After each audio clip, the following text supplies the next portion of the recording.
राज्यपाल ने की प्राकृतिक खेती कार्यक्रम की अध्यक्षता। कहा समय की है मांग, प्राकृतिक खेती किसानों को जागरूक करने की अपील। सीएम जयराम ठाकुर ने दिया बयान, 4 राज्यों में बीजेपी की सरकार बनाने का दावा। जीत के लिए राष्ट्रीय नेतृत्व को दी बधाई। आपकी बढ़त पा रहे हिमालय में जश्न का माहौल, आपके कार्यकर्ता मना रहे जीत का जश्न। कहा आपकी नहीं आम लोगों की हुई है जीत। विधानसभा बजट पर चर्चा के दौरान बरसे कांग्रेस विधायक, मुख्यमंत्री पर जमकर चौदह निशाना। प्रदेश की स्वास्थ्य सेवाएं पर खड़े हो रहे सवाल। तिब्बती राष्ट्रीय विद्रोह की 63वीं वर्षगांठ, टीपी समुदाय के संगठनों ने किया प्रदर्शन। मैकडोलगंज के धर्मशाला तक निकाली गई रैली।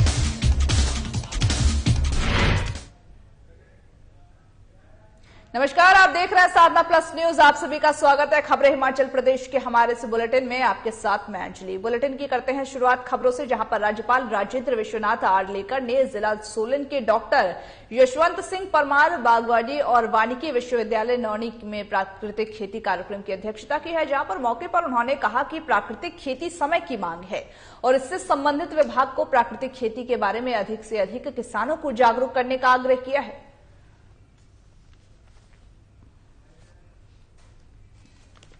पूर्वक बोलता हूं कि आप जरा यहाँ की प्राकृतिक खेती का अनुभव लें। देख लीजिए हमारी बहनें क्या कर रही हैं। हमारी माताओं ने वहां से जिस मिट्टी में कुछ नहीं उगता था पिछले कुछ सालों में, वहां अब क्या हो रहा है आप जाकर देख लीजिए। एक परिवर्तन, एक चमत्कार जो है वो हमारे यहाँ उन्होंने बनाकर दिखाया है।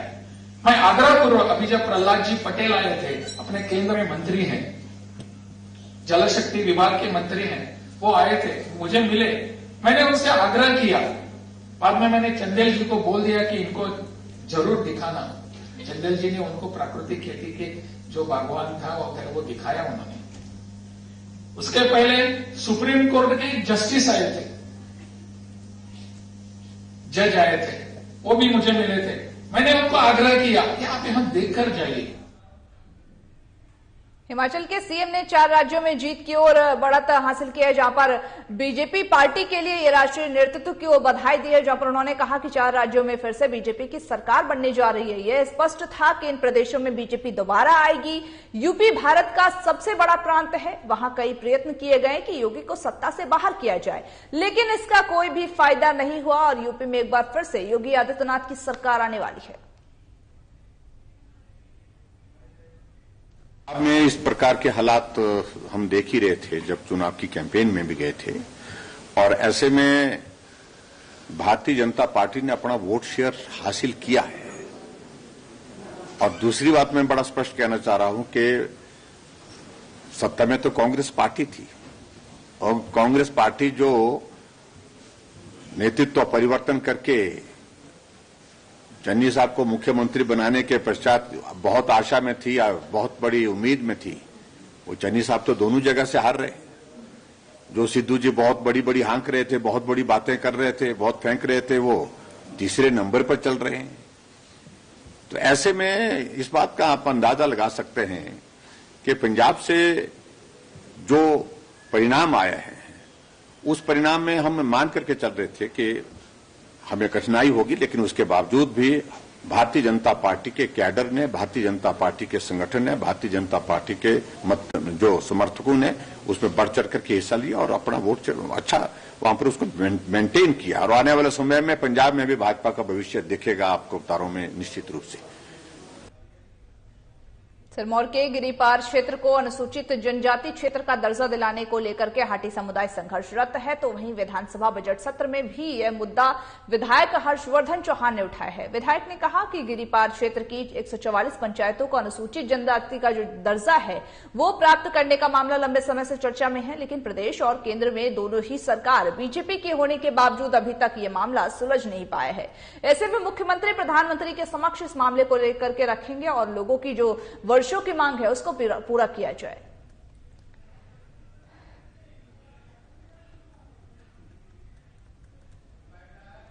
सरकार जो ट्रांसगिरी क्षेत्र को जनजातीय घोषित करने की जो प्रश्न है विधानसभा में लगाया है, और हमने मांग की है कि 144 पंचायतें जो जिला सिरमौर की है और 4 विधानसभा क्षेत्रों की है, उसका मसला बहुत लंबे अरसे से केंद्र सरकार के पास लटका हुआ है। प्रदेश सरकार ने भी उसको कई बार रिकमेंड किया है, पूर्व की कांग्रेस सरकारों ने भी और प्रेजेंट भाजपा गवर्नमेंट ने भी किया है, और उसमें सारा जो पैमाना है वो सारे पे फिट बैठता है।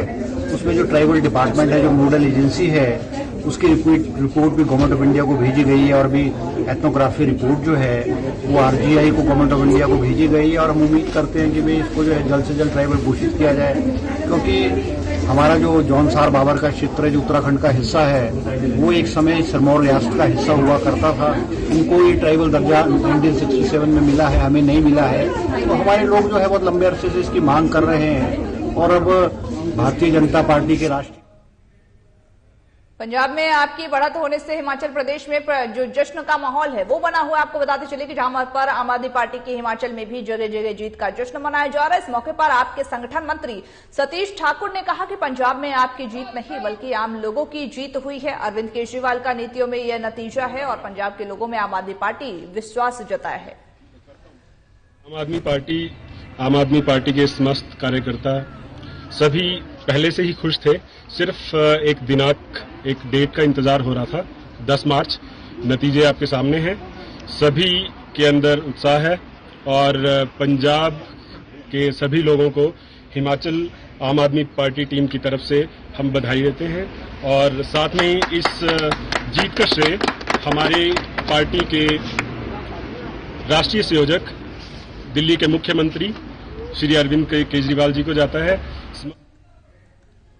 विधानसभा बजट पर चर्चा के दौरान शिमला के कसुमपट्टी के कांग्रेस विधायक अनिरुद्ध सिंह ने सरकार सहित मुख्यमंत्री पर जमकर निशाना साधा। उन्होंने कहा कि मुख्यमंत्री जयराम ठाकुर को दिल्ली जाना था और बहाना लगाया गया कि इंजेक्शन के रिएक्शन हो रहा है, और यदि रिएक्शन हुआ था तो जांच क्यों नहीं करवाई गई है। में निसंदेह अच्छे डॉक्टर हैं, मैं साफ बोलना चाहूंगा, पर माननीय मुख्यमंत्री ने जो जनता को गुमराह किया। काम कुछ और था, दिल्ली में दिल्ली जा रहे थे या दिल्ली उनको बुलाया गया था, बहाना लगाया गया कि मेरे को इंजेक्शन लगा दिया एजेंसी में और उससे मेरे को रिएक्शन हो गया। अगर आप ही ऐसी, आप मुखिया हैं स्टेट के, हमारे भी मुखिया हैं, बात पार्टी की नहीं। जब आप सीएम है तो सबके सीएम है। अगर आप ऐसी बात करेंगे कि मेरे हॉस्पिटल में मैं मुखिया हूं और मेरे हॉस्पिटल में आईजीएमसी में मुझे जो है रिएक्शन हो गया है, उससे क्या छवि जाएगी। अगर रिएक्शन हुआ है, हो सकता है, कोई बड़ी बात नहीं है। क्या एक्शन लिया आपने दवाई निर्माता पे? क्या एक्शन लिया आपने जिस डॉक्टर ने वो आपको लगाया या रिकमेंड किया या प्रिस्क्राइब किया, उस पे क्या एक्शन लिया? वो सिर्फ कागजी बात है, बोलने वाली बात है ना। ये जिसको बोलते हैं राजनीति जो है, ये आम आदमी समझता है। और इस स्टेटमेंट से कि मेरे को वो रिएक्शन हो गया एजेंसी में, इसलिए मैं आई।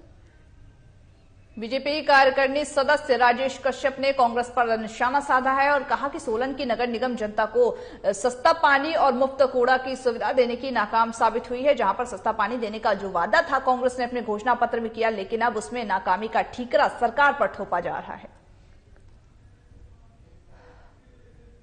देश में नगर निगम के चुनाव हुए और नगर निगम के चुनाव को हुई एक वर्ष हो गया है। उसमें सोलन का नगर निगम का चुनाव भी हुआ और यहाँ पर कांग्रेस की नगर निगम बने, 1 वर्ष नगर निगम को बने हुए हो गए हैं। और यहाँ पर जो कांग्रेस के नेता हैं और जो कांग्रेस के विधायक हैं और जो कांग्रेस के जिन्होंने यहाँ पर पार्षद हैं चुनाव लड़े, उन्होंने अपने घोषणा पत्र में ये घोषणा की थी कि हम फ्री पानी देंगे, फ्री कचरा देंगे। और 1 वर्ष हो गया है, ना वो फ्री में कचरा उठाया ना फ्री में पानी दिया। हम पूछना चाहते हैं कि जो छल कपट जनता के साथ। उत्तर प्रदेश और अन्य राज्यों के चुनावी नतीजों के रुझान में बीजेपी की जीत से अब उत्साहित जो कार्यकर्ता है, उन्होंने संगड़ा में विजय जुलूस निकाला है। इस दौरान ही भाजपा प्रदेश कार्य समिति सदस्य प्रताप तोमर, पूर्व विधायक रूप सिंह और प्रताप ठाकुर सहित दर्जनों कार्यकर्ताओं ने मुख्य बाजार में ये जुलूस निकाला है।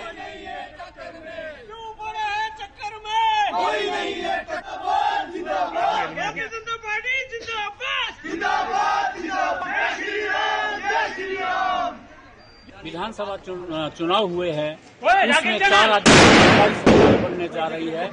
इसके लिए मैं मोदी जी तथा योगी जी को बधाई देना चाहूंगा, क्योंकि जो उनके द्वारा लोगों को कल्याणकारी योजनाएं शुरू की गई है, लोगों ने उसका बदला दिया है और भारी बहुमत से इनको 4 राज्यों में विजय मिलेगी तथा हमारी सरकार बनेगी। मैं इसके लिए मोदी जी, योगी जी तथा हमारे राष्ट्रीय अध्यक्ष नड्डा जी और हमारे हिमाचल के सम्माननीय मुख्यमंत्री श्री जयराम ठाकुर जी को बधाई देना चाहूंगा और आगे हम उनको विश्वास दिलाते हैं कि 2022 के चुनाव में यहाँ भारी बहुमत से हम सरकार को जिताएंगे।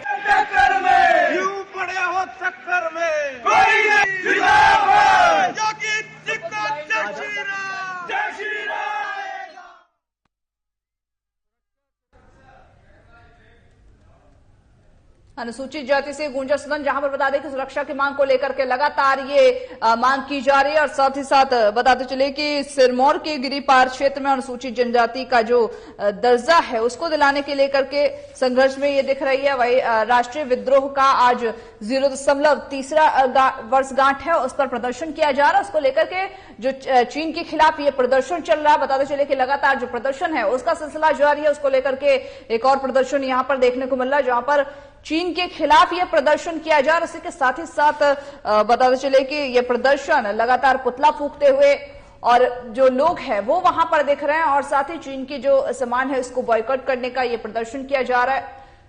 लगातार आप तस्वीरों में देख सकते हैं जिस तरह से लोग एक भीड़ इकट्ठा किए हुए हैं और चीन के खिलाफ ये प्रदर्शन करते हुए नजर आ रहे हैं।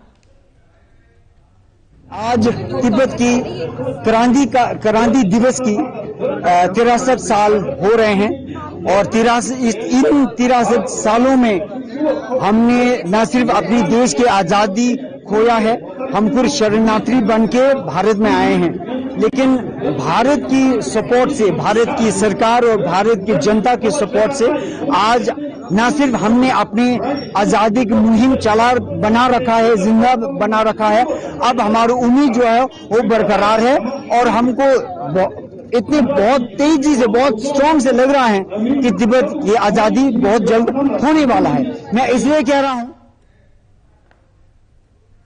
रूस और यूक्रेन में जो छात्र फंसे हुए हैं उनके लेकर के, उनको वतन वापसी को लेकर के मांग लगातार जारी है। ऐसे में सरकार भी लगातार इस बात के प्रयास कर रही है कि उनको वतन वापसी किया जाए। उसमें जो छात्र फंसे हैं उस पर यूक्रेन के जो खार्किव मेडिकल यूनिवर्सिटी के हॉस्टल के बेसमेंट में जो 1500 से अधिक छात्र हैं उनमें करीब 20 किलोमीटर का पैदल सफर तय करके रेलवे स्टेशन पर पहुंचे, उसके बाद फिर सुरक्षित अपने घर पर पहुंच गए हैं।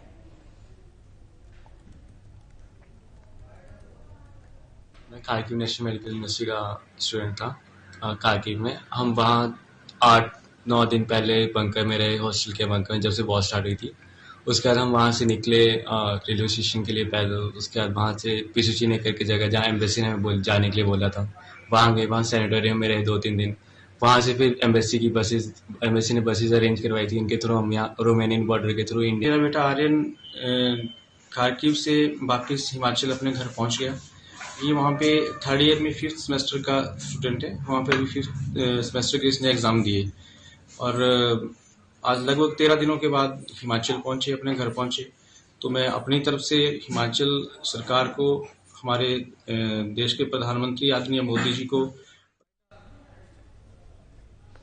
खबरें हिमाचल प्रदेश के हमारे इस बुलेटिन में बस इतना ही। मुझे दीजिए इजाजत और तमाम बाकी खबरों के अपडेट्स के लिए देखते रहिए साधना प्लस न्यूज।